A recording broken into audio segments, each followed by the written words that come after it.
क्योंकि अभी तो समर वेकेशंस चल रहे हैं, तो ज़्यादातर बच्चे घर में ही रहते हैं। बहुत जी। रेयर बच्चे होते हैं जो समर कैंप्स जॉइन करने के लिए बाहर निकलते हैं। लेकिन वर्किंग पीपल्स जो 9 आवर्स की शिफ्ट कर रहे हैं, अब टाइम ऐसा हो चुका है कि ना सिर्फ मॉर्निंग बल्कि इवनिंग में भी जो है कड़ी धूप और जो लू है वो चलती है। तो उस पर्सपेक्टिव के हिसाब से वर्किंग पीपल्स के लिए क्या ऐसी चीज़ें हैं जो उन्हें ध्यान में रखनी चाहिए? तो वर्किंग प्रोफेशनल्स जो होते हैं वो 2-3 प्रकार के होते हैं जैसा मेरे को समझता है। कुछ तो ट्रैवल करेंगे अपने वर्क प्लेस पे, तो जी। वो ट्रैवल किस प्रकार कर रहे हैं, अगर वो खुद की कार से कर रहे हैं तो काँच के शीशे आप पूरी तरह से ऊपर करके और आजकल वो काँच को प्रोटेक्ट करने के जो शीट्स आती हैं वो लगा के चलें।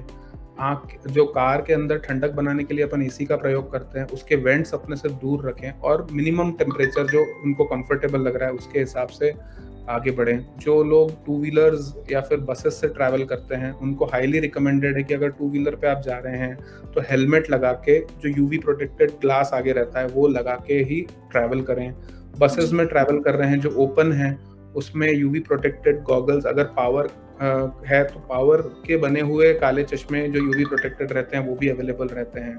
ओके। नेक्स्ट कुछ प्रोफेशनल्स जो घर पे बैठ के या फिर ऑफिस में ज़्यादा टाइम बिताते हैं, जो एयर कंडीशन रहते हैं, हुँ, हुँ। उसमें भी एक बहुत इम्पोर्टेंट चीज़ मैं बताना चाहूँगा यहाँ पे कि अपन को लगता है कि एसी एनवायरनमेंट में बैठे हैं तो आपको हीट स्ट्रोक नहीं लगेगा। जो जी। फ्लक्चुएशन ऑफ टेम्परेचर होता है suddenly when we come from 40 degree temperature to 21, वो भी एक तो घातक साबित हो सकता है, तो अपने आप को धीरे-धीरे एक्लिमेटाइज़ करें ऑफिस गोइंग पीपल, अगर वो एसी में काम करने वाले हैं तो।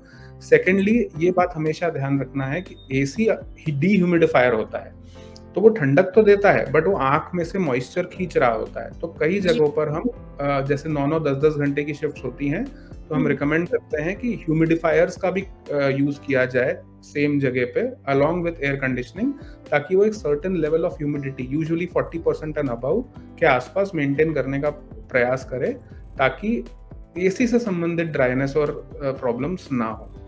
इसके ओके। अलावा हम ऐसे लोगों को कुछ कूलिंग ड्रॉप्स, जिसको अपन आर्टिफिशियल टीयर्स बोलते हैं, वो रिकमेंड करते हैं। ओके। उनको during summer times every 2 hourly usually 4 to 6 times a day use करने का हम लोग सजेशन देते हैं। इसके अलावा मॉर्निंग में निकलने से पहले और काम से वापस आने के बाद आँखों पे बर्फ़ की सिकाई कॉटन के कपड़े में बर्फ़ रख के या आइस पैक्स रख के या ठंडा ककड़ी काट के, कुकुम्बर काट के आँख में रखने की सजेशन देते हैं। इससे ना ओके। खैर बेटर महसूस करते हैं और बचाव भी होता है, दोनों ही चीज़ें होती हैं। ओके। सो डॉक्टर क्या आई स्ट्रोक का जो इफ़ेक्ट है, वो हमारे आई विज़न पर भी पड़ता है कि अगर मेरे को जस्ट बाय चांस अगर मुझे अब की बार आई स्ट्रोक हो जाता है, तो क्या ये श्योरिटी है कि मेरी जो आईज़ की जो पावर है, वो और भी ज़्यादा वीक हो जाएगी?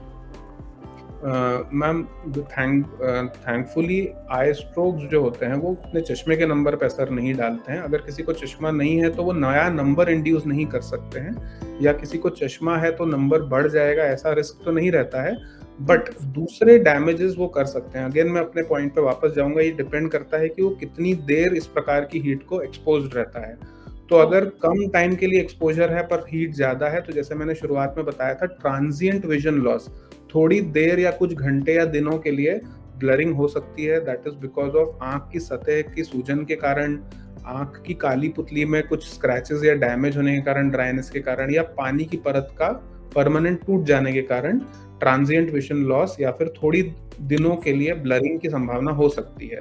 बट अगर बहुत-बहुत महीनों तक गर्म एक्सपोज़र के कारण जो चेंजेस परमानेंट हो जाते हैं, जैसे आँख के काली पुतली पे नखूना चढ़ना, आँख की हुँ। काली पुतली का परमानेंट डैमेज हो जाना, आँख में पानी सफिशिएंट ना बन पाना, इसके कारण डेफ़िनिटली विज़न लॉस या विज़न की कमी होने की संभावना रहती है।